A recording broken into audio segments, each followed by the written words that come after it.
जय भीम जय संविधान। हम लोग यहाँ पर पुणे के डॉक्टर बाबा साहब अम्बेडकर इनके स्टैचू के पास हम लोग आए हैं और डॉक्टर बाबा साहब अम्बेडकर इनका महापरिनिर्वाण के अवसर पर यहाँ अभिवादन करने के लिए सैकड़ों की तादाद में यहाँ पर भीम अनुयायी यहाँ पर पहुँचे, जो यहाँ पर आकर अभिवादन कर रहे हैं। यहाँ पर कुछ मान्यवर आए हैं, हम लोग उनका परिचय करते हैं। सर्वप्रथम मैं जो जोधपुर से आए हुए जो मेहमान हैं, ऑल इंडिया के जो अध्यक्ष है आचार्य चरणदास जी महाराज, ये नवल संप्रदाय के नवलराम महाराज इनके वंशज है और ये बाबा साहब अम्बेडकर के जो प्रतिमा को अभिवादन करने के लिए आज आए हैं। ये आज का महानिर्वाण दिन है, पूरे जग में मनाया जा रहा है। इस उपलक्ष्य में इनका पूरा परिचय मैं देता हूँ। आचार्य चरणदास महाराज राष्ट्रीय अध्यक्ष, अखिल भारतीय नवल गुरु गादीपति, अखिल भारतीय सदगुरु मातंग ऋषि नवल धर्म सभा रजिस्टर, ये यहाँ पर आए हुए हैं। वो अपने यहाँ पर अभिवादन पर 2 शब्द बोलेंगे। उसके साथ में पूना से हमारे काशीराम जी सिरसे महाराज है, वैसे अमरावती से सिरसिया जी आए हैं। वाल्मिकी मेहता समाजाचे नेते थे आणि मी पुण्यावरून नन्नूलाल नहारिया। तो यहाँ पर जो मान्यवर है उनसे जानते हैं कि यहाँ पर अभिवादन किस प्रकार किया है और बाबा साहब के बारे में क्या कहेंगे, उनको किस प्रकार आदरांजलि अर्पित करेंगे। मैं जोधपुर से आचार्य चरणदास महाराज नवल संप्रदाय से हूँ। मैं आज जोधपुर राजस्थान से चल कर के पूना महाराष्ट्र में हमारे भगवान कहते हैं संविधान के निर्माता डॉक्टर अम्बेडकर साहब के महानिर्वाण दिवस के उपलक्ष्य पर मैं उन्हें उनके चरणों में अभिवादन और उनका अभिवंदन और विनती करने के लिए हम सभी हमारे नव संप्रदाय के अनुयायी और सभी ही वाल्मीकि मेहतर समाज की ओर से मैं डॉक्टर अम्बेडकर साहब के चरणों में अभिवादन और विनती करता हूँ।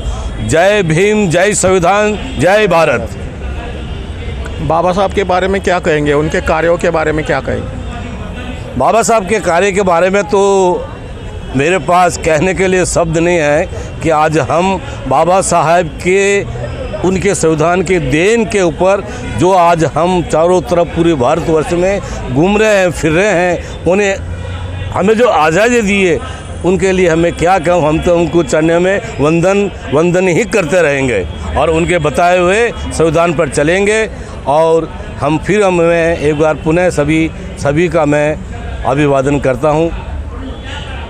हमें वोट देने के अधिकार का जो डॉक्टर अम्बेडकर साहब ने दिया है, वह इतना संघर्ष किए हैं कि उस संघर्ष के बारे में मैं क्या कहूँ। उनके तो मैं आपसे फिर यही कहूँगा कि बाबा साहब ने हमें वोट देने का अधिकार दिया, हम उनके चरणों में नमन ही करते रहेंगे।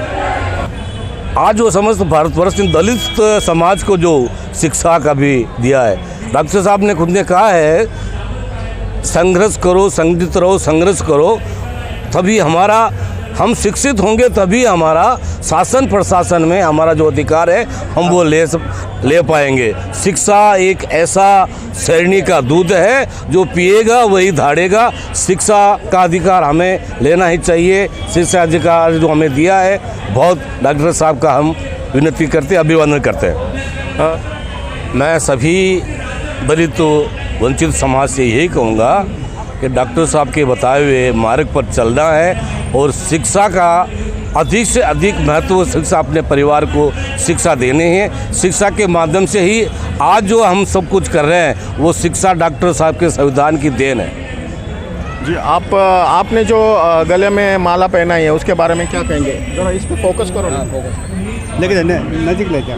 ये हमारे जो गले में पहने जो हमारे पूर्वज हैं, उनका नाम महर्षि नवल साहब है, जो ये हमारे मेहतर समाज के कुलगुरु हैं, जो समस्त भारतवर्ष ही नहीं बल्कि पाकिस्तान में भी इनका जन्मोत्सव माघ सुदी 7वीं को मनाया जाता है। और उनका राजस्थान में उनके दिन जन्मोत्सव पर उनका अवकाश रहती है।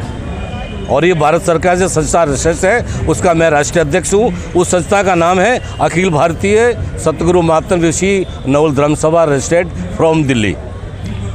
दलित पे बहुत सारे अत्याचार होते हैं। राजस्थान एक ऐसा राज्य है जहाँ दलितों के ऊपर, पिछड़े जाति के ऊपर बहुत सारा अन्याय होता है। हाँ, हमने एक वीडियो में देखा, वहाँ पर जूतों में पानी डालकर एक दलित को पानी पिलाया गया, उसे मारा पीटा गया। ऐसी कई घटनाएं वहाँ पर घटी है। तो इस घटना से बचने के लिए हमें क्या करना चाहिए? इससे बचने के लिए हमें हमारी सबसे पहले तो शिक्षा का ग्रहण करना अनिवार्य है। और हमारी जब तक एकता नहीं होगी, जब तक हम वंचित रह पाएंगे। हमारे एकता का नहीं होने का कारण ये है, जो उच्च पद के जो लोग हैं वो हमें प्रार्थना देते हैं। तो एकता मतलब किसकी एकता होनी चाहिए? ये हमारी वाल्मीकि मैत्र समाज की एकता है। जिस दिन एकता हो जाएगी, उस दिन जितने भी उच्च पद के जो है ये सारे हमारे सामने खुद झुकेंगे। वाल्मीकि समाज के तो एकता होनी चाहिए। वाल्मीकि समाज के साथ साथ जो चमार भाई है, जो मीणा समाज के लोग हैं, या कोई वहाँ पर जो बौद्ध समाज के लोग हैं, उनकी भी एकता होनी चाहिए। इसके बारे में आपका क्या ख्याल है? नहीं, वैसे तो मैं ये कहूँगा कि मेघवाल समाज की एकता, वाल्मीकि समाज की एकता, इसके बारे में आप क्या कहेंगे? वैसे वाल्मीकि समाज में कई जातियाँ आती है। एकता सभी समाज में है। मेघवाला समाज में भी एकता है, चम्मार जाति में भी समाज में एकता है, हमारे वाल्मीकि समाज में एकता है। लेकिन कुछ ज़्यादा नहीं, 5% लोग ऐसे हैं जो कांग्रेस के या बीजेपी लेकर के उधर उधर थोड़े भटके हुए हैं। और मैं सभी लगे हुए हैं कि मैं भी लगा हूँ कि हमारी समाज पूरी एक सूत्र बंधे, एक सूत्र बन जाएगी। ये मेरा पूरा आश्वासन है और मुझे पूरी आशा है। आपको क्या लगता है किस पार्टी के साथ हमारे जो बहुजन लोग हैं, हमारे जो पिछड़े दलित लोग हैं, उन्होंने किस पार्टी के साथ जुड़ना चाहिए?